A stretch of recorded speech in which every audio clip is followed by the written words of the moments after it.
Continuamos hoy, amigo oyente, estudiando el capítulo 20 del Evangelio según San Lucas. En nuestro programa anterior estábamos estableciendo una comparación entre los saduceos y los liberales de nuestros días. Y decíamos que los saduceos fueron los enemigos más enconados de Cristo. Fueron ellos también los principales instigadores de la primera y cruel persecución que sufrió la Iglesia. Ahora, todos los enemigos de Cristo perseguían un mismo propósito, su crucifixión. Y fue así como los fariseos se unieron a sus adversarios tradicionales, los saduceos, para conseguirlo.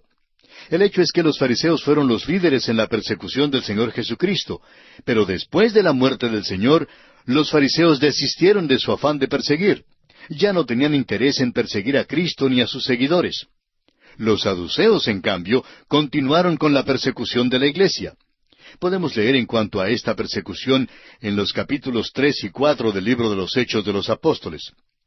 Ahora, los liberales de nuestro tiempo presente hablan muchísimo en cuanto a la unidad de las iglesias, pero a la vez han causado la división más grande que la Iglesia jamás haya conocido. La resurrección es la prueba decisiva que confrontó a los saduceos, y es también la prueba decisiva que confronta al liberal de nuestros días. Sin embargo, ambos insisten en que no creen en una resurrección literal.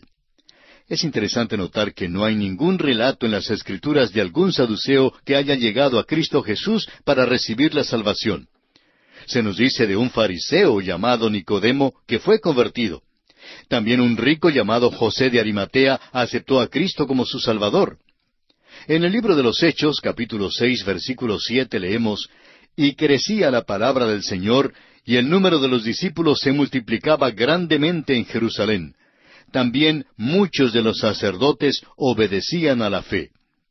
Muchos de los sacerdotes llegaron a ser creyentes, pero no hay constancia alguna de algún saduceo que hubiera llegado a ser cristiano. Hay personas hoy en día que creen que los predicadores liberales se volverán a Dios, que serán salvos. Bueno, no creemos que esto sea verdad. No es que seamos pesimistas, sino que lo que ocurre es que se apartan más y más de la verdad, y ellos son los que instigaron esa frase popular: «Dios está muerto». Dios no está muerto, amigo oyente, está muy vivo. Cada ministro joven pronto descubre que la predicación de la cruz es ofensiva y que nunca será un tema muy popular. Nunca van a elegirlo como el ciudadano más sobresaliente del pueblo. Nunca se encontrará en una gran posición política, ni saldrá con frecuencia en la pantalla de la televisión. La tentación sutil es abandonar el Evangelio del Señor Jesucristo para tratar de llegar a ser un predicador popular. Judas traicionó al Señor. Pedro, por su parte, le negó, pero le amó y volvió a Él. Ahora, cuando un hombre traiciona a Cristo para ganar popularidad, rara vez, amigo oyente, rara vez vuelve al Señor. El profeta Jeremías nos dice en el capítulo 13 de su profecía, versículo 23, ¿mudará el etíope su piel y el leopardo sus manchas? ¿Mudará el etíope su piel y el leopardo sus manchas? La próxima vez que un optimista le diga que los liberales se están volviendo a Cristo, olvídese de eso, amigo oyente. Los saduceos son los enemigos peores que el Evangelio de Cristo jamás haya tenido, sean del primer siglo o del siglo XXI. Volviendo ahora a este relato aquí en el capítulo 20 del Evangelio según San Lucas, vemos que el Señor concluye este período de preguntas y respuestas haciéndoles Él mismo una pregunta a los escribas. Leamos los versículos 39 hasta el 47 de este capítulo 20. Respondiéndole algunos de los escribas, dijeron: «Maestro, bien has dicho».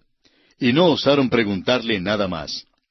Entonces Él les dijo: «¿Cómo dicen que el Cristo es hijo de David? Pues el mismo David dice en el libro de los Salmos: Dijo el Señor a mi Señor: Siéntate a mi diestra hasta que ponga a tus enemigos por estrado de tus pies. David pues le llama Señor. ¿Cómo entonces es su hijo? Y oyéndole todo el pueblo, dijo a sus discípulos: Guardaos de los escribas, que gustan de andar con ropas largas, y aman las salutaciones en las plazas, y las primeras sillas en las sinagogas, y los primeros asientos en las cenas, que devoran las casas de las viudas, y por pretexto hacen largas oraciones. Estos recibirán mayor condenación. Jesús le da vuelta a la tortilla ahora y examina él a los príncipes religiosos.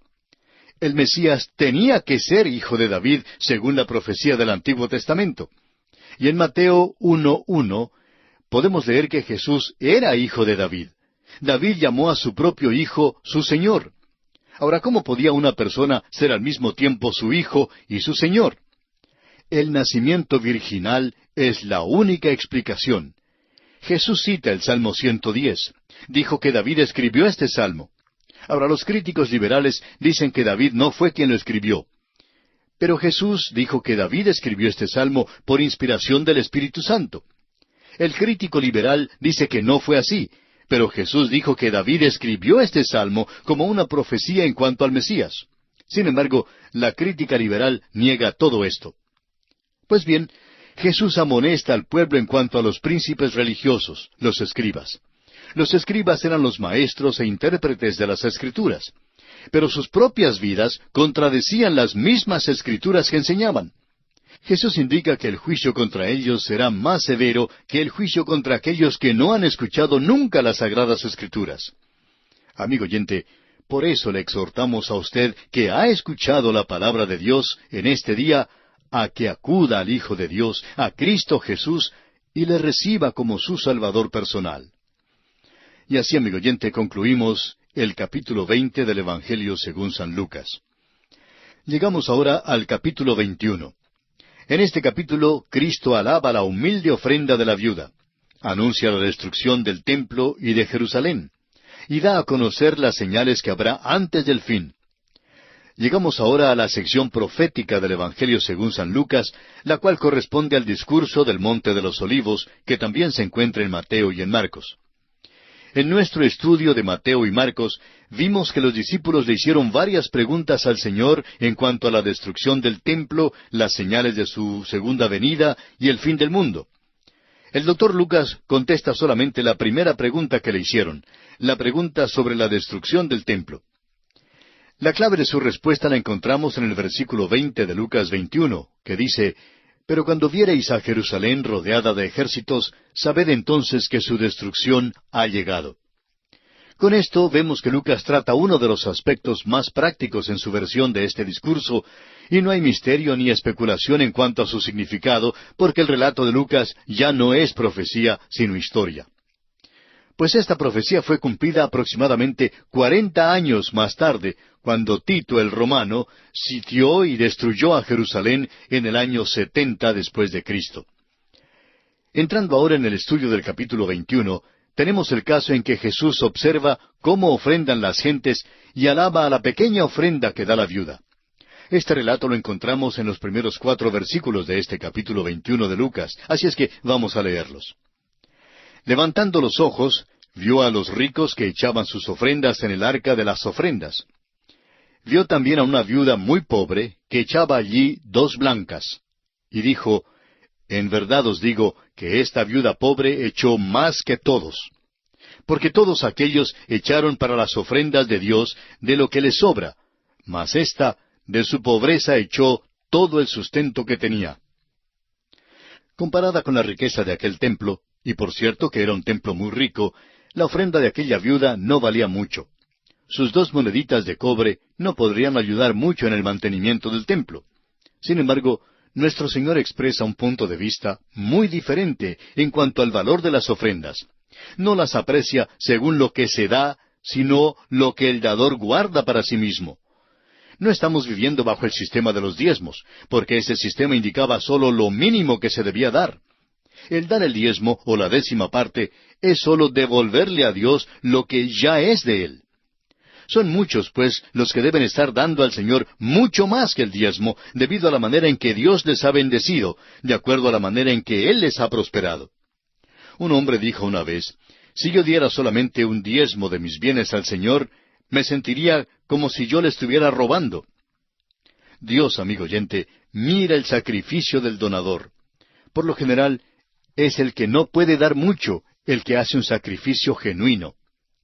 Al valorizar su ofrenda, lo que Dios toma en cuenta es lo que usted guarda para sí mismo.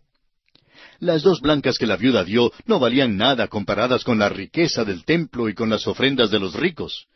Según las normas terrenales, el valor de su ofrenda fue de muy poca importancia. La pobre viuda dio una contribución sacrificial a una religión corrupta, pero ella no sabía nada de eso. Ella estaba dando al Señor y su corazón acompañó su ofrenda. Nuestro Señor dijo que esta viuda había dado más que todos los demás, más que los que habían dado ofrendas bastante grandes. Como ya dijimos, Dios aprecia una ofrenda según lo que un hombre guarda para sí mismo y no según la cantidad que da. Esta viuda lo había dado todo. Su amor y devoción estaban incluidos en su ofrenda. ¡Qué contraste entre esta pobre viuda y los escribas que hacían largas oraciones y devoraban las casas de las viudas! Su religión era una mera apariencia, mientras que la religión de esta viuda era su misma alma. Debiéramos preguntarnos si es que todavía se para Jesús para observar lo que dan las personas. Si es que todavía se para allí, sus ojos son como llamas de fuego que escudriñan los motivos del corazón.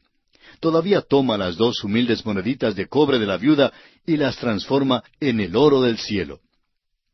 Llegamos ahora a la porción del discurso sobre el Monte de los Olivos, en que Jesucristo contesta la pregunta de sus discípulos, ¿cuándo será esto? Es decir, la destrucción de Jerusalén y el templo. Leamos los versículos 5 y 6 de este capítulo 21 del Evangelio según San Lucas. Y espero que todavía tenga usted su Biblia abierta en este Evangelio para continuar la lectura aquí en el capítulo 21, versículos 5 y 6. Y a unos que hablaban de que el templo estaba adornado de hermosas piedras y ofrendas votivas, dijo, en cuanto a estas cosas que veis, días vendrán en que no quedará piedra sobre piedra que no sea destruida. Cuando el Señor mencionó que la viuda había dado más que todos los ricos, el pueblo señaló al templo e hizo mención especial de las riquezas que contenía. No entendían que el Señor no apreciaba la ofrenda según la cantidad dada, sino según el sacrificio que hacía la persona cuando daba. Entonces, nuestro Señor va del tema del valor de las ofrendas al tema de la destrucción del templo y de toda Jerusalén. Continuemos leyendo los versículos 7 y 8 de San Lucas capítulo 21. Y le preguntaron diciendo, Maestro, ¿cuándo será esto? ¿Y qué señal habrá cuando estas cosas estén para suceder? Él entonces dijo, Mirad que no seáis engañados, porque vendrán muchos en mi nombre diciendo, Yo soy el Cristo, y el tiempo está cerca, mas no vayáis en pos de ellos. Mientras que en los otros 2 evangelios ya estudiados, es decir, Mateo y Marcos, el mayor énfasis es sobre el fin del mundo y la segunda venida de Cristo, Lucas hace mayor énfasis sobre los eventos inmediatos, la destrucción del templo y de Jerusalén. Pero aquí tenemos también algunas referencias al fin del mundo. Una de las características de aquel tiempo sería la aparición de los que alegarán ser el Cristo. Y los falsos cristos son un carácter distintivo de la edad en que vivimos hoy en día. Claro es que esto ha sido verdad desde que Cristo estuvo aquí en la tierra. Hay muchos hoy en día que alegan tener un poder sobrenatural. En realidad se están poniendo en el lugar de Cristo, pues llaman la atención a sí mismos más que al Señor. Hablan en cuanto al Señor, pero en realidad lo que hacen es quitarle la gloria. Y esto está aumentando más y más al acercarnos al fin de esta edad. Prosigamos leyendo ahora los versículos 9 y 10 de este capítulo 21 de San Lucas. Y cuando oigáis de guerras y de sediciones, no os alarméis, porque es necesario que estas cosas acontezcan primero, pero el fin no será inmediatamente. Entonces les dijo, se levantarán nación contra nación y reino contra reino. Las guerras son otra característica de nuestra edad. Las guerras serán intensificadas al llegar al fin de la edad presente. El pacifismo está creciendo y ahora mismo los pacifistas están más ocupados que nunca antes. Sin embargo, la palabra de Dios nos dice en la primera carta del apóstol Pablo a los Tesalonicenses, capítulo 5, versículo 3, que cuando digan paz y seguridad, entonces vendrá sobre ellos destrucción repentina, como los dolores a la mujer encinta, y no escaparán. Parece que ahora ya nos encontramos en esa situación. Las guerras identifican el período entero hasta cuando el Señor vuelva.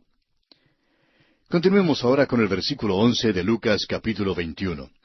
Y habrá grandes terremotos y en diferentes lugares hambres y pestilencias, y habrá terror y grandes señales del cielo.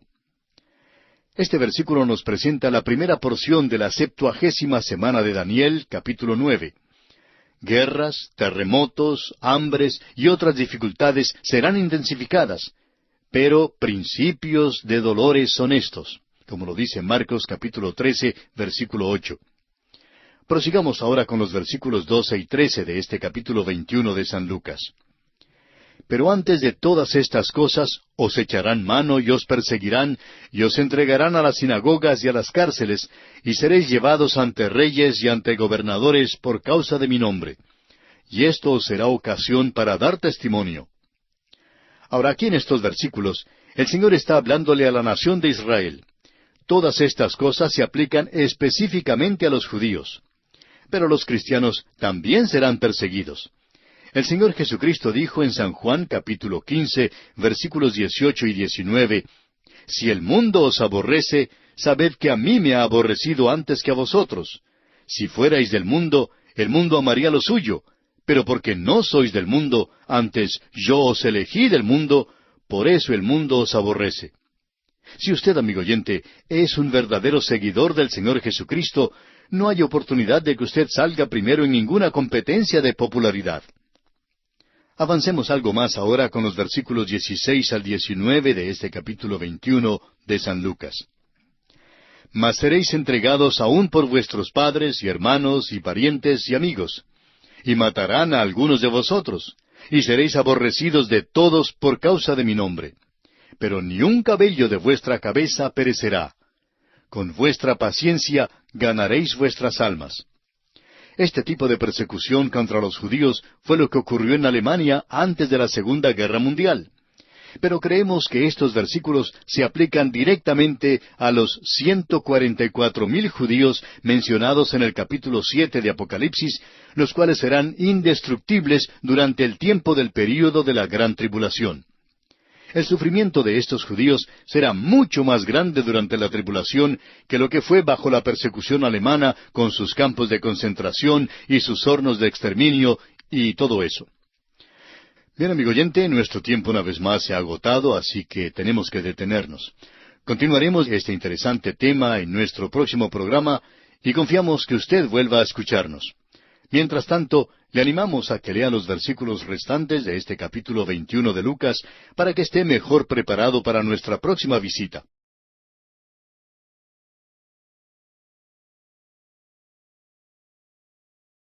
Continuamos hoy, amigo oyente, estudiando el capítulo 21 del Evangelio según San Lucas. Y en nuestro programa anterior estábamos hablando de la persecución contra los judíos. Y decíamos que en los versículos 12 y 13, el Señor estaba hablándole a la nación de Israel. Todas estas cosas se aplican específicamente a los judíos. Claro que los cristianos también serán perseguidos. El Señor Jesucristo dijo en Juan capítulo 15, versículos 18 y 19, Si el mundo os aborrece, sabed que a mí me ha aborrecido antes que a vosotros. Si fuerais del mundo, el mundo amaría lo suyo, pero porque no sois del mundo, antes yo os elegí del mundo, por eso el mundo os aborrece. De modo que, si usted, amigo oyente, es un verdadero seguidor del Señor Jesucristo, puede estar seguro que no va a resultar ganador en ninguna competencia de popularidad. Ahora, el tipo de persecución que se menciona en los versículos 16 al 19 de este capítulo 21 del Evangelio según San Lucas, fue lo que ocurrió contra los judíos en Alemania, antes de la Segunda Guerra Mundial. Pero creemos que estos versículos se aplican directamente a los 144,000 judíos mencionados en el capítulo 7 de Apocalipsis, quienes serán indestructibles durante el período de la gran tribulación. El sufrimiento de estos judíos será mucho más grande durante la tribulación que lo que fue durante la persecución alemana con sus campos de concentración y hornos de exterminio y todo esto. Hoy continuamos con este tema y note usted bien la transición que ocurre aquí. Jesús va ahora desde el fin del mundo hasta un evento mucho más cercano. Leamos el versículo 20 de este capítulo 21 de San Lucas. Pero cuando viereis a Jerusalén rodeada de ejércitos, sabed entonces que su destrucción ha llegado. El cumplimiento de esta profecía aconteció cuando Tito el Romano sitió a Jerusalén en el año 70 después de Cristo. Y en realidad lo que allí ocurrió fue un cuadro en miniatura de lo que tendría lugar en los postreros días.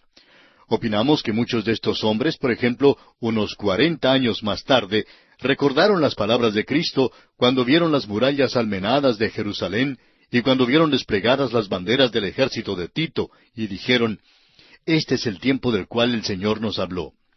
Y esto mismo es lo que sucederá una vez más, pero en un grado universal, durante los postreros días. Continuemos ahora con el versículo 21 de este capítulo 21 de Lucas. Entonces los que estén en Judea, huyan a los montes, y los que en medio de ella, váyanse, y los que estén en los campos, no entren en ella. Lo que pasó en Jerusalén en esos días fue algo horrendo. Josefo, el gran historiador judío, nos cuenta los detalles. Escribió que las madres, por ejemplo, se comían a sus propios hijos. Tenían que echar los muertos al otro lado de las murallas de Jerusalén. Fueron muchísimos los hombres que murieron en las batallas y el sitio de Jerusalén. Y aquellos que no perecieron de esa manera, o bien murieron de hambre, o bien fueron vendidos como esclavos. Y una vez más, el Señor estaba pintando un cuadro de lo que tendrá lugar en los postreros días. Hay quienes alegan que tal cosa nunca ocurrirá la segunda vez. Pero sabemos bien que una vez sucedió, amigo oyente, y eso es cosa de la historia. El Señor dijo que sucedería y sucedió, pero dijo que sucedería de nuevo y con toda certeza sucederá. Continuemos ahora leyendo los versículos 22 al 24 de San Lucas capítulo 21.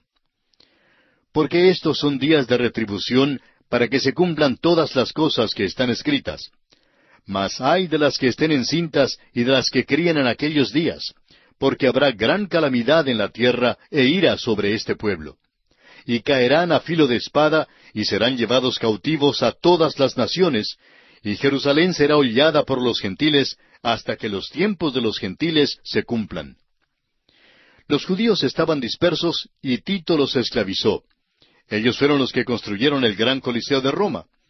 La nación de Israel sufrió grandemente bajo ese castigo, y desde aquel día en que Tito entró en aquella ciudad hace 2000 años, los judíos nunca han podido sacar a los gentiles de Jerusalén.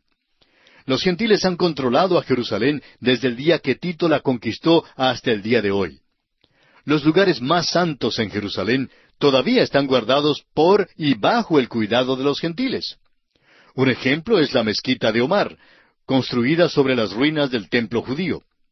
Nuestro Señor Jesucristo dijo que Jerusalén sería hollada por los gentiles hasta que los tiempos de los gentiles se cumplieran. Ahora, los judíos gobiernan la ciudad hoy en día, pero los gentiles todavía están allí. ¿No es asombroso lo exacta que es la palabra de Dios? Leamos ahora el versículo 25 de este capítulo 21 de San Lucas.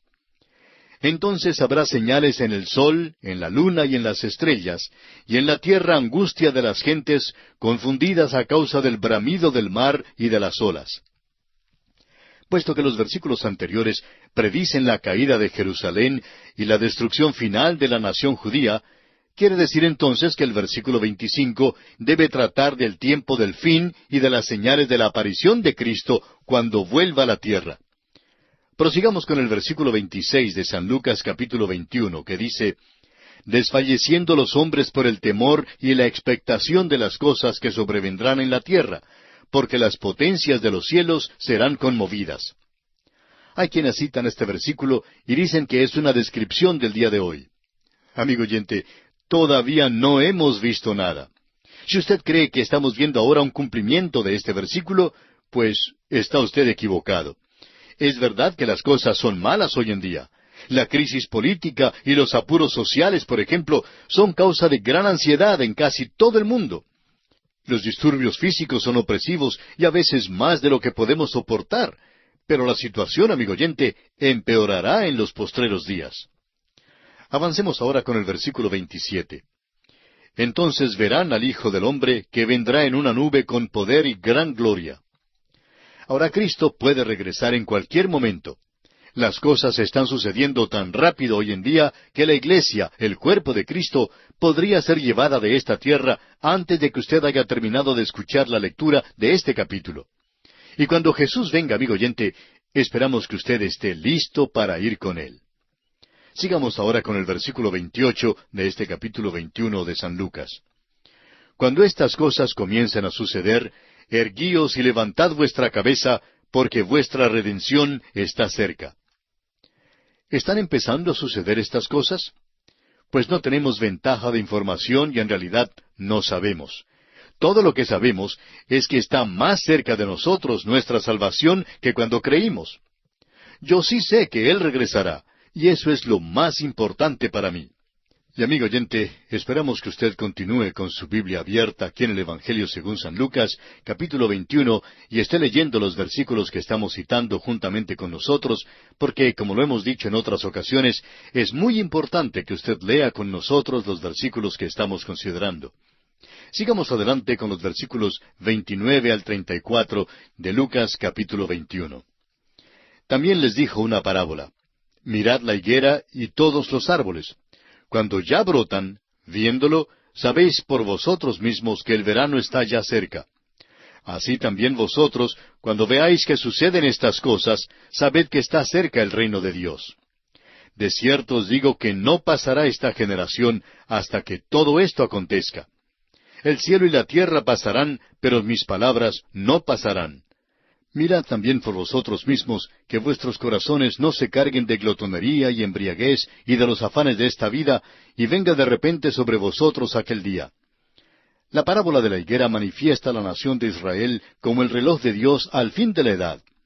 El reloj de Dios no es marca Omega o Mulco o Nivada, sino Israel. La higuera representa a Israel, según el profeta Jeremías en el capítulo 24 de su profecía, versículos 1 al 5. Y leamos ese pasaje para familiarizarnos con lo que dice Jeremías y poder comprender mejor lo que estamos exponiendo. Jeremías capítulo 24, versículos 1 al 5 dice: Después de haber transportado Nabucodonosor, rey de Babilonia, a Jeconías, hijo de Joacim, rey de Judá, a los príncipes de Judá y los artesanos y herreros de Jerusalén, y haberlos llevado a Babilonia, me mostró Jehová 2 cestas de higos puestas delante del templo de Jehová. Una cesta tenía higos muy buenos, como brevas, y la otra cesta tenía higos muy malos, que de malos no se podían comer. Y me dijo Jehová: ¿Qué ves tú, Jeremías? Y dije: higos, higos buenos, muy buenos, y malos, muy malos, que de malos no se pueden comer. Y vino a mí palabra de Jehová diciendo: Así ha dicho Jehová, Dios de Israel: Como a estos higos buenos, así miraré a los transportados de Judá, a los cuales eché de este lugar a la tierra de los caldeos, para bien. También el profeta Oseas dice algo en el capítulo 9 de su profecía, versículo 10. Dice Oseas: Como uvas en el desierto hallé a Israel, como la fruta temprana de la higuera en su principio vi a vuestros padres. Ellos acudieron a Baal Peor, se apartaron para vergüenza, y se hicieron abominables como aquello que amaron. La higuera, pues, representa a Israel. Fue una acción simbólica cuando Cristo maldijo la higuera allí en el Evangelio según San Marcos, capítulo 11, versículos 12 al 14. Ahora, el brotar hojas es evidencia de vida, vida espiritual. Ezequiel, por ejemplo, en su visión que se describe allá en el capítulo 37 de su profecía, vio los huesos secos en 3 períodos. Primero, muy secos y esparcidos, según el versículo 11 de Ezequiel 37, y vamos a leerlo. Me dijo luego: Hijo de hombre, todos estos huesos son la casa de Israel. He aquí ellos dicen: Nuestros huesos se secaron, y pereció nuestra esperanza, y somos del todo destruidos. En segundo lugar, Ezequiel vio que los huesos se juntaron con la carne, pero todavía siguen muy secos. Leamos los 2 versículos siguientes, versículos 12 y 13, aquí en Ezequiel 37. Por tanto, profetiza y diles: Así ha dicho Jehová el Señor: He aquí yo abro vuestros sepulcros, pueblo mío, y os haré subir de vuestras sepulturas, y os traeré a la tierra de Israel. Y sabréis que yo soy Jehová, cuando abra vuestros sepulcros y os saque de vuestras sepulturas, pueblo mío. Y en tercer lugar, Ezequiel en su visión vio que la vida era soplada al cuerpo, según el versículo 14 de Ezequiel 37. Y pondré mi espíritu en vosotros y viviréis, y os haré reposar sobre vuestra tierra, y sabréis que yo, Jehová, hablé y lo hice, dice Jehová. El regreso de Israel a la tierra en el día de hoy solo puede ser interpretado por todo esfuerzo de la imaginación como un cumplimiento del segundo período. Los huesos se juntan con la carne, o sea que el pueblo de Israel se junta con su tierra. Volviendo ahora al capítulo 21 del Evangelio según San Lucas, dice el versículo 34 y también el 35, «Mirad también por vosotros mismos, que vuestros corazones no se carguen de glotonería y embriaguez y de los afanes de esta vida, y venga de repente sobre vosotros aquel día. Porque como un lazo vendrá sobre todos los que habitan sobre la faz de toda la tierra». Se nos da aquí algunas amonestaciones oportunas con miras a su segunda venida. No estén desprevenidos ni por un momento. No pierdan la esperanza. Estos son grandes días para vivir por Dios, y para eso, amigo oyente, hemos sido llamados. Dios no me ha llamado para reformar al mundo, ni para cambiar al mundo. Esto es trabajo de Dios y no mío. Cristo me ha pedido vivir por Él. Me ha mandado a predicar su palabra a los corazones necesitados. Es muy consolador saber que uno se encuentra haciendo la voluntad de Dios. Amigo oyente, ¿está usted haciendo el trabajo que Dios le ha dado que haga? Ahora el versículo 36 de Lucas 21 dice, «Velad pues en todo tiempo, orando que seáis tenidos por dignos de escapar de todas estas cosas que vendrán, y de estar en pie delante del Hijo del Hombre». Ahora, ¿cómo llega a ser digna una persona? ¿Por mis propios esfuerzos? Yo, por ejemplo, no puedo ser digno. El único que puede hacerme digno es el Señor Jesucristo, si confío en Él y si le encomiendo mi camino. Las pruebas y las tentaciones de los postreros días requerirán una fuerza excepcional y sólo la gracia del Señor nos puede ayudar. Ahora leamos los dos últimos versículos, 37 y 38 de Lucas 21. «Y enseñaba de día en el templo, y de noche, saliéndose, estaba en el monte que se llama de los Olivos». Ahora, preste atención a este versículo. «Y todo el pueblo venía a él por la mañana para oírle en el templo». Y quizá usted piense lo mismo que pensamos nosotros, que hubiera sido maravilloso haber estado allí cada mañana junto con todo el pueblo para escucharle personalmente. Y así, amigo oyente, concluye nuestro estudio del capítulo 21 del Evangelio según San Lucas. Y llegamos ahora al capítulo 22. En este capítulo, los judíos conspiran contra Cristo. Los apóstoles preparan la Pascua. Cristo instituye la Cena del Señor. Consideraremos también su agonía en el huerto, la traición de que fue objeto. Veremos además que Cristo sana la oreja de Malco y es negado 3 veces por Pedro. Es en el Evangelio según San Lucas donde encontramos los detalles de la celebración de la Pascua, de la agonía de Cristo en el huerto de Getsemaní, la traición, arresto y el juicio de Jesús ante el Sanedrín y la negación de Simón Pedro. En este capítulo nos acercamos a la sombra de la cruz. En nuestro estudio entramos ahora en la sección que trata los últimos días de la vida terrenal de nuestro Señor Jesucristo. Todos los incidentes que se mencionan en este capítulo ocurrieron precisamente en el día antes de la crucifixión. Fue un día lleno de actividad, y aquí Lucas solamente cuenta un segmento de lo que ocurrió en aquel día. Omite, por ejemplo, el incidente en el cual Jesús lavó los pies de sus discípulos.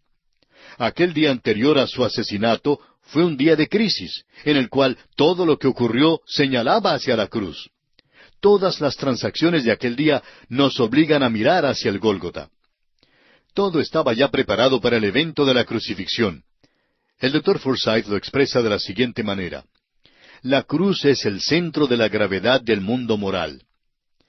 Encontramos aquí al cielo, al infierno y la tierra alistándose para la cruz, y la manera en que lo hacían lo encontramos en los primeros versículos de este capítulo 22. Los príncipes religiosos estaban maquinando contra él, y estos representan la tierra conspirando contra él. Judas conspiró diabólicamente para traicionarle, y él representa al infierno que conspiraba contra él. Luego, en los versículos 7 hasta el 13, vemos cómo Jesús y sus discípulos planean la última Pascua juntos. Y esta es la preparación celestial para la cruz. Comencemos pues nuestro estudio leyendo el versículo 1 de este capítulo 22 de San Lucas. Estaba cerca la fiesta de los panes sin levadura, que se llama la Pascua. Y esta es la Pascua en que Jesucristo mismo sería el Cordero que moriría. Notemos que Jesús había venido a Jerusalén. 6 meses antes, en Cesarea de Filipo, resueltamente se había encaminado hacia Jerusalén para morir. Todo lo que había hecho desde aquel momento en adelante era dar un paso tras otro hacia Jerusalén. El monte de la Transfiguración y la llamada entrada triunfal están ahora detrás. Es el tiempo de la Pascua. Y Él, el Cordero de Dios que quita el pecado del mundo, morirá.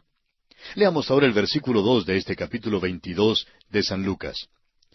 Y los principales sacerdotes y los escribas buscaban cómo matarle, porque temían al pueblo. Los príncipes religiosos le habrían prendido enseguida para matarle, pero le tenían miedo al pueblo. El versículo 3 nos dice, y entró Satanás en Judas, por sobrenombre Iscariote, el cual era uno del número de los 12. Ahora, al leer ese versículo, surge esta pregunta. ¿Es posible que un cristiano, un verdadero creyente, sea poseído por los demonios? ¿Es posible que Satanás o un demonio entre en un cristiano? La respuesta, por supuesto, es que no. Sin embargo, es posible que sea poseído un miembro de alguna iglesia que no haya sido salvado. Hay ciertos miembros de iglesias de los cuales se puede decir con certeza que están poseídos de los demonios. Sería difícil explicar su conducta en cualquier otra forma. Amigo oyente, si usted simplemente se mete en las actividades incidentales de una iglesia cristiana, escuchando la prédica del Evangelio sin hacer nada más que reunirse periódicamente con el pueblo de Dios, si solo va a la iglesia para calentar el asiento, le advertimos que el día llegará cuando Satanás entrará en la casa desocupada. Uno de los demonios, o Satanás mismo, tomará posesión de su vida. Eso es lo que le sucedió a Judas, quien había estado junto con los discípulos, pero quien al fin había rechazado a Jesús. Bueno, amigo oyente, nuestro tiempo se ha agotado, así que tenemos que despedirnos.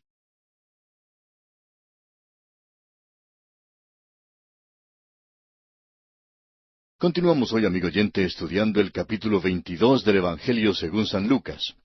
Y en nuestro programa anterior hablábamos de Judas por sobrenombre Iscariote y cómo Satanás había entrado en él.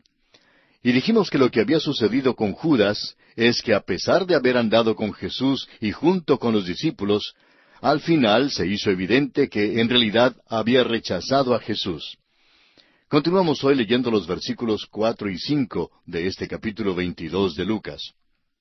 Y este, es decir, Judas Iscariote, fue y habló con los principales sacerdotes y con los jefes de la guardia de cómo se lo entregaría. Ellos se alegraron y convinieron en darle dinero.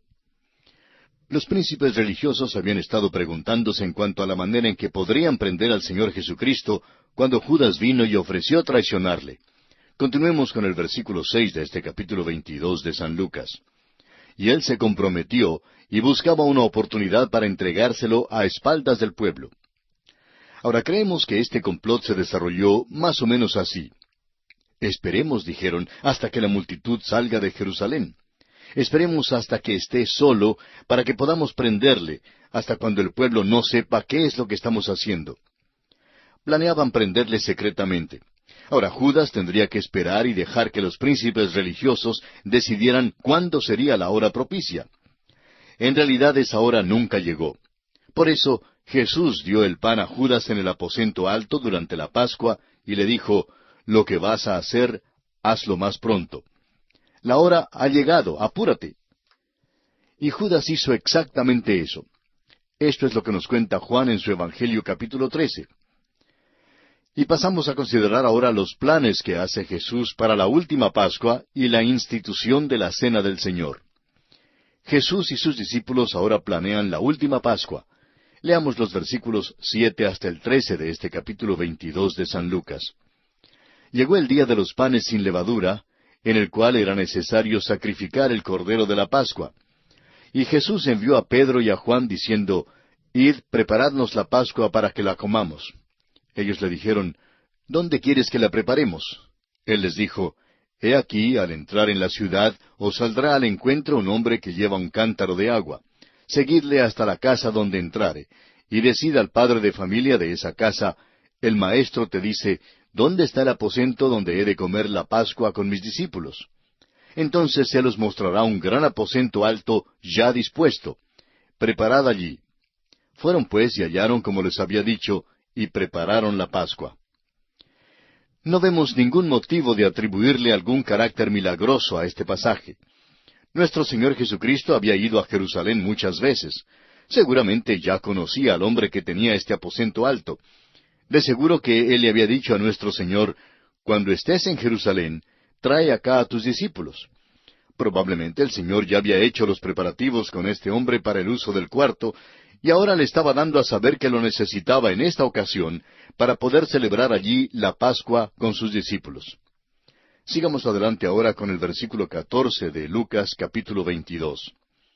Cuando era la hora, se sentó a la mesa, y con él los apóstoles. Esta es la ocasión de la última Pascua, y Judas, a pesar de ya haberse decidido a traicionar al Señor Jesucristo, estuvo presente. Leamos ahora los versículos 15 al 18. Y les dijo, «Cuánto he deseado comer con vosotros esta Pascua antes que padezca. Porque os digo que no la comeré más hasta que se cumpla en el reino de Dios». Y habiendo tomado la copa, dio gracias y dijo, «Tomad esto y repartidlo entre vosotros, porque os digo que no beberé más del fruto de la vid hasta que el reino de Dios venga». En la celebración de la Pascua, la copa circulaba 4 veces, y creemos que el Señor participó cada vez hasta la última vez en que la copa pasó ante Él. Esa última era designada la copa de gozo, pero Jesús no la tomó. Surge entonces la pregunta, ¿y entonces no participó Jesús de esa copa? Ahora creemos que sí, que la bebió, pues en la cruz le dieron vinagre para tomar, y ¿recuerda usted lo que se dijo de él? El escritor a los Hebreos en el capítulo 12 de su carta, versículo 2 dice, «Por el gozo puesto delante de él, sufrió la cruz». Es decir, que bebió la copa de gozo en la cruz. Esa fue la última copa. Anteriormente Jesús había preguntado a sus discípulos Santiago y Juan, ¿podéis beber del vaso que yo he de beber? Allá en el capítulo 20 de Mateo, versículo 22. Y ellos dijeron que creían que podían, pero no les fue posible. Bueno, notemos ahora lo que hace Jesús. De las brasas agonizantes de una ceremonia del antiguo pacto, Jesucristo, con su soplo de la nueva vida, hace surgir las llamas del nuevo y glorioso pacto que produce vida eterna. Leamos los versículos 19 y 20 de este capítulo 22 de San Lucas. «Y tomó el pan y dio gracias, y lo partió y les dio, diciendo, Esto es mi cuerpo, que por vosotros es dado. Haced esto en memoria de mí. De igual manera, después que hubo cenado, tomó la copa, diciendo, Esta copa es el nuevo pacto en mi sangre, que por vosotros se derrama». El Señor tomó 2 de los elementos más frágiles y perecederos en el mundo como símbolos de su cuerpo y su sangre. Si usted deja el pan y el vino de una noche a la mañana, los 2 se echan a perder. Cuando Él erigió un monumento, no lo hizo de bronce ni de mármol, sino de 2 elementos frágiles que perecen. Declaró que el pan hablaba de su cuerpo y que el vino hablaba de su sangre. El pan representa su cuerpo partido, no el hueso quebrado, sino el cuerpo quebrantado, porque Jesucristo en su carne fue hecho pecado por nosotros, como lo declara el apóstol Pablo en su segunda carta a los Corintios, capítulo 5, versículo 21. No creemos que ni aún se veía como ser humano cuando le bajaron de aquella cruz. Debido a los azotes y todo el maltrato que recibió, se cumplió lo que dijo el profeta Isaías en el capítulo 53 de su profecía, versículo 2. «No hay parecer en él ni hermosura. Le veremos, mas sin atractivo para que le deseemos». La fiesta de la Pascua, que por centenares de años había observado el pueblo de Israel, anticipaba la venida del Señor y su muerte.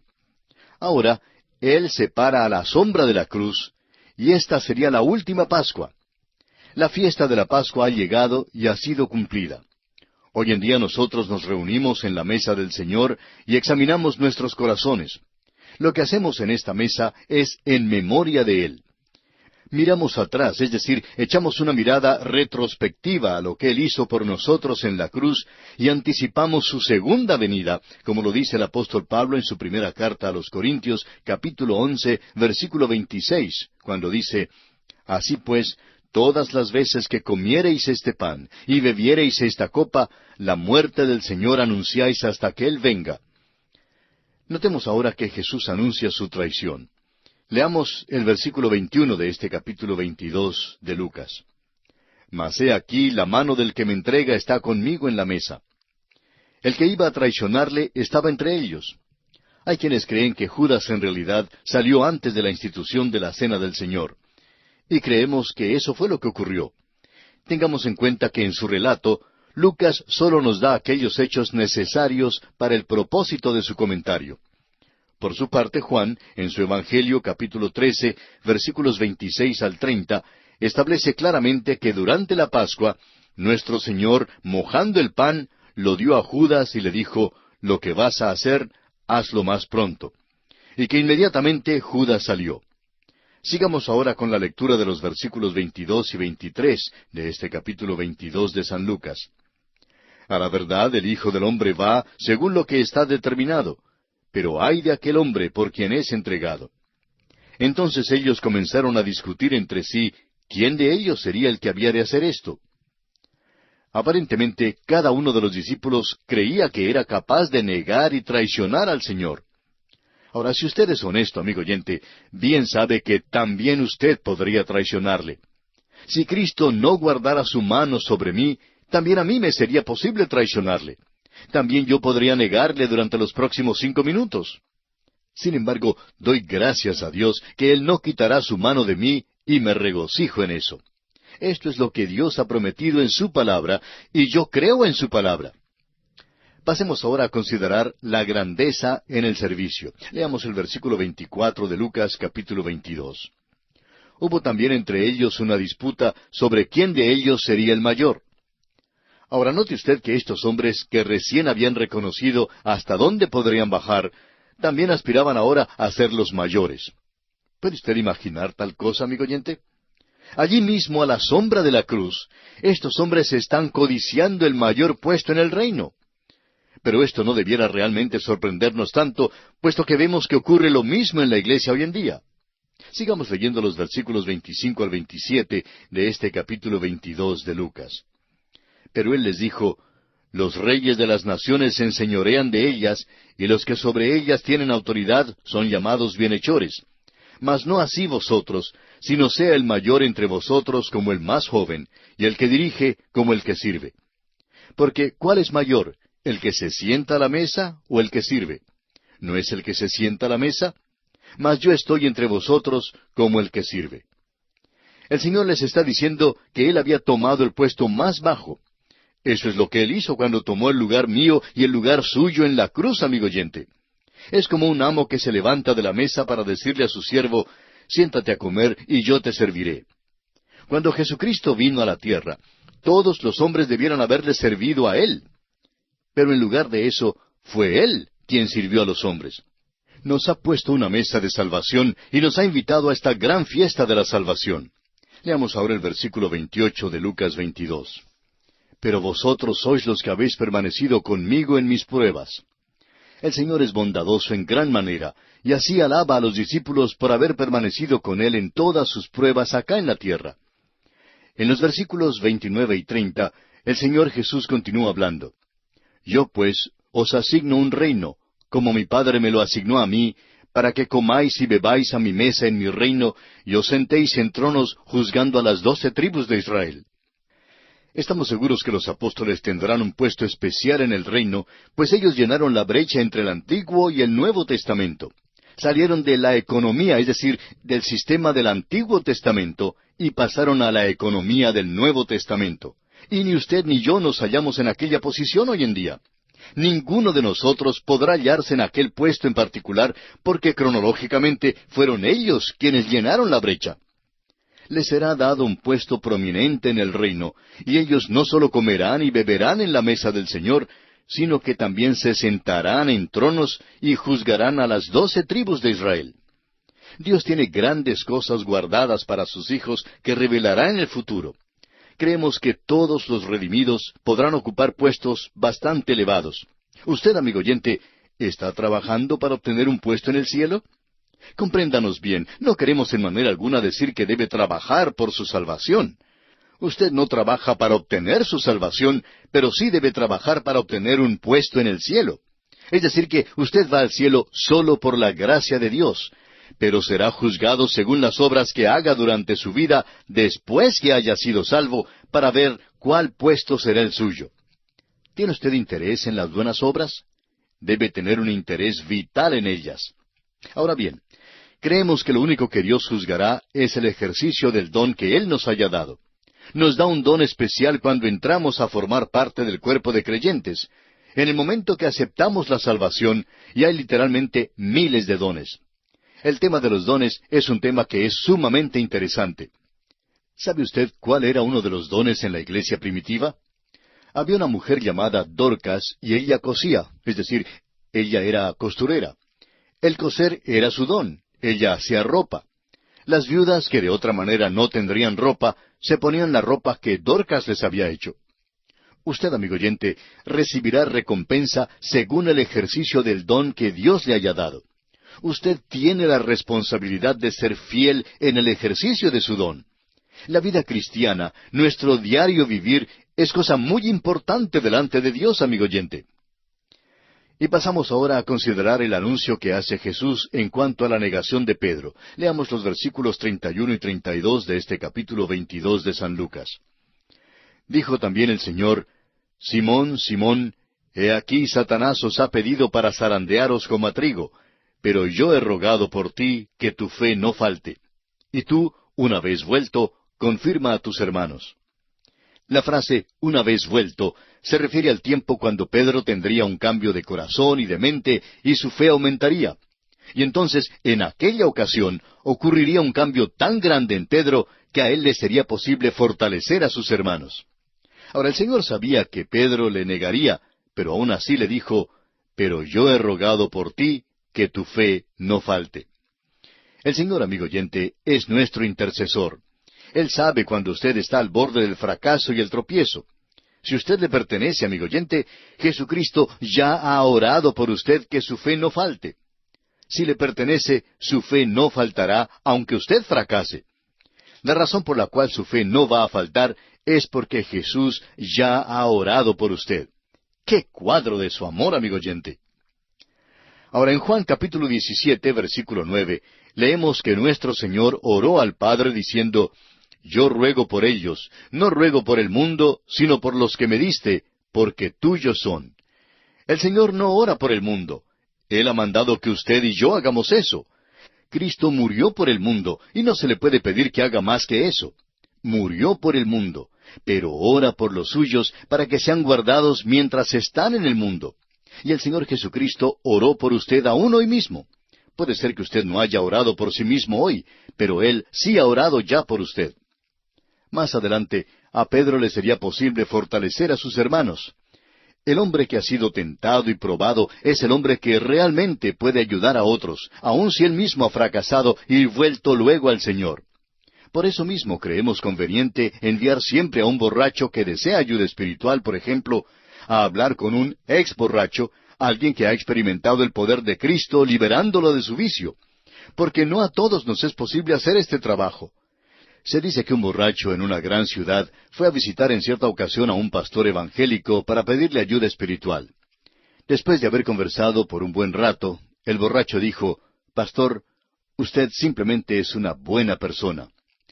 Pero él no creía que el pastor podía comprender su caso, y tenía razón, porque este pastor nunca había sido un borracho. Sin embargo, el pastor conocía al hijo de un presidente de banco que había sido un borrachín antes, pero que ahora había encontrado al Señor Jesucristo. Y le pidió entonces que fuera a hablar con este borracho. Así pues, este hombre fue a hablar con el borracho y le dijo: Guillermo, tú sabes que solíamos beber juntos, pero Jesús me ha salvado y quiere salvarte a ti también. Y así, después de conversar un buen rato y darle su propio testimonio de cómo Dios le había rescatado y librado de su vicio, Guillermo aceptó al Señor Jesucristo como su Salvador personal. Y lo hizo porque alguien que una vez había sufrido lo que él estaba sufriendo, pudo ahora fortalecerle. El hombre que ha pasado por una experiencia, él mismo es quien mejor puede ayudar a otro. Volviendo ahora al caso de Pedro, escuchemos lo que él expone a Jesús. Él le dijo: Señor, dispuesto estoy a ir contigo no solo a la cárcel, sino también a la muerte. Ahora Pedro hablaba en serio, pero lamentablemente no se conocía a sí mismo. Y muchos de nosotros en realidad no sabemos lo débiles que realmente somos. Ahora note usted lo que dice el Señor aquí en el versículo 34 de Lucas capítulo 22. Y él le dijo, Pedro, te digo que el gallo no cantará hoy antes que tú niegues 3 veces que me conoces. Pedro simplemente no creía que podría negar al Señor Jesucristo. Pero como bien lo sabemos, antes de pasar aquella noche, Pedro negó al Señor 3 veces. Y aquí nos detenemos, amigo oyente, por esta ocasión, porque nuestro tiempo ya ha llegado a su fin por el día de hoy.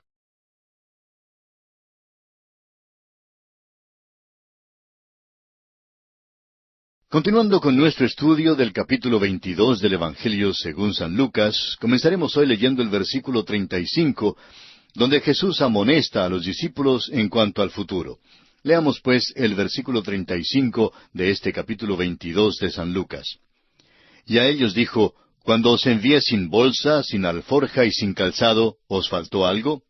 Ellos dijeron, nada. Es maravillosa la manera en que los discípulos tuvieron la provisión necesaria durante aquel período particular en que el Señor les mandó a las ovejas perdidas de la casa de Israel. Pero ahora los va a mandar en una nueva misión con un nuevo mensaje. En realidad tendrán oyentes nuevos porque no será limitada su misión solo a Israel, sino que les llevará a todo el mundo. Continuemos con el versículo 36. Y les dijo, pues ahora el que tiene bolsa, tómela, y también la alforja, y el que no tiene espada, venda su capa y compre una. Mejor es que usted prepare su maleta y busque los cheques viajeros si es que va a salir para servir al Señor hoy en día publicando el Evangelio. Es mejor que se prepare. Y es bueno también que se proteja. Ese debate en cuanto a si un buen ciudadano que cumple la ley debe poseer un arma de fuego o no, es un debate que ha existido ya por muchos años. Personalmente creemos que uno debe tener derecho a tener su arma de fuego en el hogar. Vivimos en días difíciles. La situación es tal que los jueces amedrentados por el hampa han dejado sueltos de las cárceles a unos perros rabiosos. Ahora, si un perro rabioso entra en casa y ataca a mi hijito que está allá afuera jugando, ¿sabe usted lo que yo haría? Pues buscaría el arma de fuego y le daría muerte a ese perro, fuese un perro de 2 patas o de 4. No importa lo que opinen estas personas débiles y de 2 caras que se creen tan bondadosas, porque mi intención es proteger a mis seres queridos. El Señor dijo, y el que no tiene espada, venda su capa y compre una. Amigo oyente, vivimos en días que requieren que tengamos espada y tenemos que reconocer esto. Si no resistimos la maldad hoy en día, todo tipo de maldad nos caerá encima. Ahora alguien dirá quizá, ¿está usted hablando como un predicador cristiano? Por supuesto que sí, amigo oyente. Y ojalá que muchos predicadores más hablaran así. Continuemos ahora con el versículo 37 de este capítulo 22 de San Lucas. Porque os digo que es necesario que se cumpla todavía en mí aquello que está escrito. Y fue contado con los inicuos, porque lo que está escrito de mí tiene cumplimiento. Cuando los enemigos del Señor Jesucristo le crucificaron, eso terminó su pago por los pecados del mundo. Después que la lanza penetrara en su costado, sólo le tocaron manos amantes. Ahora el versículo 38 dice, entonces ellos dijeron, Señor, aquí hay 2 espadas. Y él les dijo, basta. El mandato extraño en cuanto a la espada ocurre solamente aquí en el Evangelio según San Lucas. La aplicación de esta sección parece decirnos que no debemos hacer nada más que lo que sea necesario en cuanto al protegernos a nosotros mismos. No es necesario hacer de nuestra casa una guarnición armada, pero sí necesitamos protegernos. Creemos que es necio quitar las armas de fuego de aquellos que observan la ley, porque los bandidos, aquellos que viven fuera de la ley, sí tendrán armas de fuego. Pero por otra parte, armarse más de lo necesario, en este caso, tener más de 2 espadas, como dice aquí el versículo 38, le pondría técnicamente a uno entre los transgresores. Y pasamos ahora a considerar otro aspecto. Jesús va a Getsemaní. La experiencia de nuestro Señor en el huerto de Getsemaní es una de las porciones que creemos que ha sido mal entendida y más que cualquier otra porción en toda la palabra de Dios. Y debemos tener en cuenta que Getsemaní es tierra santa. y en cuanto a mí se refiere, debo quitarme los zapatos espirituales al pararme en este lugar sagrado, y quitarme también el sombrero espiritual, y clavar la mirada en Él. Son muchos los que cantan tan ligeramente, yo te seguiré en el huerto.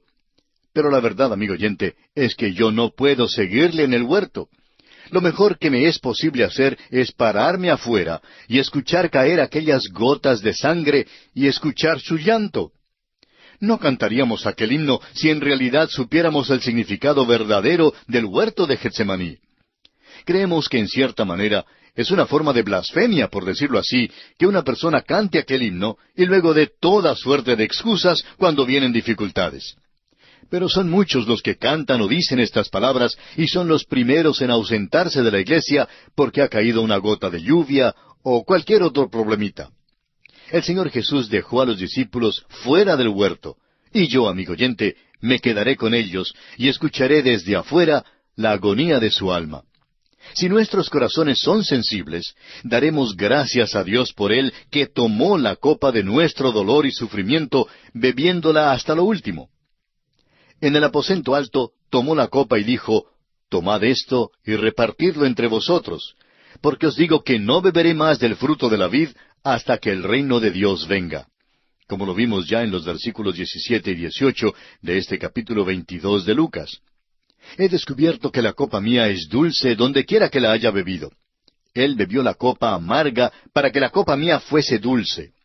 Hay un misterio y una profundidad en cuanto a aquel huerto, pero no hay allí ninguna ambigüedad ni vaguedad. Hacemos bien en adorarle al verle en el huerto y al escuchar las notas de su voz. Ahora vemos por espejo, oscuramente, pero algún día entenderemos más acerca de nuestro Señor. Fue Gregorio de Nazianzun quien escribió hace ya muchos años, amo a Dios porque le conozco, le adoro porque no le puedo comprender. Así pues, amigo oyente, repito que yo le adoro en el huerto de Getsemaní y no trato de obtener todas las respuestas. Leamos ahora los versículos 39 y 40 de Lucas capítulo 22. Y saliendo se fue como solía al monte de los olivos, y sus discípulos también le siguieron. Cuando llegó a aquel lugar les dijo, orad que no entréis en tentación. Hay dos expresiones en este pasaje que son muy interesantes. La primera es, como solía, y la segunda es, a aquel lugar. Al parecer, el Señor no se quedó en la ciudad de Jerusalén de noche. Hemos visto que esto fue verdad también en la llamada entrada triunfal. Había sido rechazado por la ciudad y por tanto, Él rechazó también a la ciudad. Pasó cada noche durante la última semana de su vida, o bien en el huerto de Getsemaní, o bien en Betania. Después de la cena del Señor, salió al huerto. En aquella última noche se realizó allí una transacción no muy familiar. Jesucristo luchó con un enemigo invisible, pero venció allí al enemigo y obtuvo la victoria. La victoria del Calvario, amigo oyente, fue obtenida, fue ganada en Getsemaní. Porque como usted recordará, en el principio del ministerio de nuestro Señor, Satanás vino y le tentó. Satanás le ofreció a nuestro Señor los reinos del mundo si tan solo le adoraba. Claro que tendría que evitar la cruz. Luego se nos dice que Satanás se apartó de él por un tiempo. Ahora, ¿cuándo regresó Satanás? Creemos que Satanás volvió muchas veces, pero Satanás hizo un esfuerzo especial en el principio del ministerio del Señor para hacerle evitar la cruz. Y ahora, al final de su ministerio, Satanás le ataca una vez más y le tienta tratando de hacerle desviarse de la cruz, hacerle olvidarse de la cruz. Usted recordará, amigo oyente, que durante su ministerio, el Señor les dijo a sus discípulos que Él sufriría muchas cosas y que sus enemigos le matarían, y que Pedro le contestó según Mateo 16:22, Señor, ten compasión de ti, en ninguna manera esto te acontezca. ¿Recuerda entonces la contestación del Señor a Pedro? En Mateo 16:23, el Señor le dijo, Quítate de delante de mí, Satanás. Me eres tropiezo, porque no pones la mira en las cosas de Dios, sino en las de los hombres. La cruz de Cristo, amigo oyente, no se halla en la teología de Satanás. Fue Satanás quien vino donde estaba Jesús en el huerto. Fue en este tiempo que el Señor les dijo a sus discípulos, Orad que no entréis en tentación. Continuemos ahora leyendo los versículos 41 y 42 de este capítulo 22 de San Lucas. Y él se apartó de ellos a distancia como de un tiro de piedra, y puesto de rodillas oró diciendo, Padre, si quieres, pasa de mí esta copa, pero no se haga mi voluntad, sino la tuya. ¿Cuál es la distancia que uno puede tirar una piedra? Pues bien, esa fue la distancia que el Señor se apartó de sus discípulos. Se arrodilló para orar. Satanás venía a encontrarlo en el huerto. Cristo oró que la copa sea quitada. Ahora, este es un tópico que ha causado mucha discusión. Hay quienes creen que el Señor tenía miedo de morir antes de llegar a la cruz. Bueno, no queremos ser dogmáticos, pero no creemos que eso sea verdad. No vemos ningún sentido en ello. No hay ningún mérito en la cruz romana. No hay ningún mérito en la madera. El mérito lo encontramos en la persona que murió. Si Jesús hubiera muerto en la horca o en una silla eléctrica, su muerte siempre habría tenido el mismo valor. Si Cristo hubiera muerto en el huerto de Getsemaní, todavía habría sido su muerte la que tendría el mérito. Ahora creemos que la copa era la cruz, y no queremos decir con esto que hablamos del sufrimiento mortal. Jesucristo fue hecho pecado por nosotros. Ahora, Él es el Santo de Dios. Y cuando el pecado mío fue puesto sobre Él, le fue repulsivo, repugnante. No sé de dónde hemos sacado la idea de que somos tan atractivos para con Dios.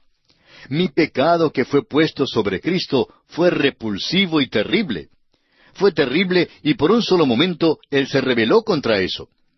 El apóstol Pedro en su primera carta, capítulo 2, versículo 24, dice, quien llevó él mismo nuestros pecados en su cuerpo sobre el madero, para que nosotros, estando muertos a los pecados, vivamos a la justicia, y por cuya herida fuisteis sanados. Fue en el huerto de Getsemaní, bajo la sombra de la cruz, que Satanás, el tentador, vino a ofrecer al Señor una vez más la corona sin tener que llevar la cruz. Sin embargo, el Señor había venido a hacer la voluntad del Padre, y por eso pudo decir, pero no se haga mi voluntad, sino la tuya. Se entregó a la voluntad de su Padre, pero el pecado suyo y el mío, amigo oyente, le fueron repulsivos. Leamos ahora el versículo 43 de este capítulo 22 de Lucas. Y se le apareció un ángel del cielo para fortalecerle. Como usted recordará, hubo un ministerio angélico en el tiempo de la tentación de nuestro Señor en el desierto. Y ahora encontramos otro ministerio angélico en el huerto, cuando Satanás viene de nuevo para tentarle. Y solo Lucas relata este hecho. Leamos el versículo 44. Y estando en agonía, oraba más intensamente, y era su sudor como grandes gotas de sangre que caían hasta la tierra. Solo el doctor Lucas nos dice que el Señor sudó grandes gotas de sangre. El Señor mostró una gran reacción física a la agonía y el conflicto que tuvo que confrontar. No podemos explicar lo que pasó y no nos proponemos tratar de explicarlo. Sin embargo, no nos impresiona tampoco en nada las explicaciones biológicas que se ofrece hoy en día. Nos damos cuenta que hay ciertos médicos cristianos que han dado unas explicaciones muy interesantes, pero aún así no estamos muy impresionados. Ahora, lo que yo sé es que Él derramó su sangre por mí, y por eso me inclino en reverencia y adoración ante Él. Una de las cosas trágicas del momento es que hay muchos muchachos que por muchos años han sangrado y han muerto en campos de batalla por todo el mundo. Pero, ¿cuántos de nosotros apreciamos de veras lo que ellos han hecho para mantener la libertad para nuestra patria? No nos impresiona mucho aquellos que protestan contra las guerras mientras ellos mismos se divierten tomando drogas. Pero hay una tragedia peor que esa. Cristo murió transido de dolor debido a nuestra condición perdida. Sangró y murió por nuestra libertad eterna. Jesús dijo en Juan 10:10, yo he venido para que tengan vida y para que la tengan en abundancia. Cristo amó tanto al mundo perdido que bajó hasta las profundidades del mismo infierno por darnos la salvación. Sin embargo, este mundo, que es precisamente el objeto de su amor, rechaza al Santo de Dios, al Salvador sin mancha, que fue hecho pecado por nosotros. Amigo oyente, ¿ha rechazado usted a Cristo? ¿Le ha despreciado? ¿O está usted agradecido por lo que Él ha hecho por usted? Párese en el polvo de Getsemaní y escuche. ¿Oye usted el sollozo de su alma? ¿Oye caer esas grandes gotas de sangre? Aquellas grandes gotas de sangre son como bombas de demolición, como bombas atómicas, si es que las escucha bien. Mire en el huerto junto a un olivo y ve allí al Salvador inclinándose en oración. Tomó allí la humanidad suya y la mía. Fue a la cruz y llevó en su cuerpo el pecado suyo y el pecado mío. Murió para que usted y yo pudiésemos tener vida eterna. Y pasamos ahora a otro aspecto. La traición de Jesús por Judas. Leamos los versículos 45 al 49 del capítulo 22 de San Lucas. Cuando se levantó de la oración y vino a sus discípulos, los halló durmiendo a causa de la tristeza, y les dijo, ¿por qué dormís? Levantaos y orad para que no entréis en tentación. Mientras él aún hablaba, se presentó una turba, y el que se llamaba Judas, uno de los 12, iba al frente de ellos, y se acercó hasta Jesús para besarle. Entonces Jesús le dijo, Judas, ¿con un beso entregas al Hijo del Hombre? Viendo los que estaban con él lo que había de acontecer, le dijeron, Señor, ¿heriremos a espada? Este es el hecho más vil de traición que jamás se haya contado. Es vil y aborrecible. Judas conocía el lugar acostumbrado donde se retiraba nuestro Señor, y por eso pudo guiar hasta allí al enemigo. Ahora, un beso es un símbolo de amor y cariño, pero Judas lo empleó para traicionar a Cristo. Y esto torna aún más cobarde y repulsivo su hecho. Sería bueno que observemos que nuestro Señor, en su humanidad, no era tan diferente en sus rasgos físicos a los otros hombres. Según esto, era necesario identificarlo entre la multitud. Este beso, pues, señaló el momento en que Jesús fue entregado en manos de hombres pecaminosos. Leamos ahora los versículos 50 al 53 de este capítulo 22 de Lucas. Y uno de ellos hirió a un siervo del sumo sacerdote y le cortó la oreja derecha. Entonces respondiendo Jesús dijo, Basta ya, dejad. Y tocando su oreja, le sanó. Y Jesús dijo a los principales sacerdotes, a los jefes de la guardia del templo y a los ancianos que habían venido contra él, ¿cómo contra un ladrón habéis salido con espadas y palos? Habiendo estado con vosotros cada día en el templo, no extendisteis las manos contra mí. Mas esta es vuestra hora y la potestad de las tinieblas. Los discípulos creían que esta era la hora propicia para usar aquellas espadas que se mencionan antes. Pero no era la hora de usar la espada, porque Jesús ahora estaba en camino hacia la cruz. Las tinieblas y la luz se encontraron en la cruz de Cristo. Hubo 3 horas de luz, como lo vimos ya en Mateo, y 3 horas de tinieblas. Esta, pues, era la hora de las tinieblas, pues abarcó el tiempo de las últimas 3 horas. Las cosas estaban oscuras espiritualmente al comienzo, y el hombre hizo lo peor. Pero las últimas 3 horas, que se caracterizaron por la oscuridad física, estaban muy claras desde el punto de vista espiritual, porque aquella cruz llegó a ser el altar sobre el cual fue ofrecido el Cordero de Dios que quita el pecado del mundo. Y aquí nos detenemos por hoy, amigo oyente. Continuaremos en nuestro próximo programa y confiamos que usted nos vuelva a escuchar. Mientras tanto, le sugerimos leer los siguientes versículos de este capítulo 22 del Evangelio según San Lucas, para estar al tanto de lo que consideraremos en nuestra próxima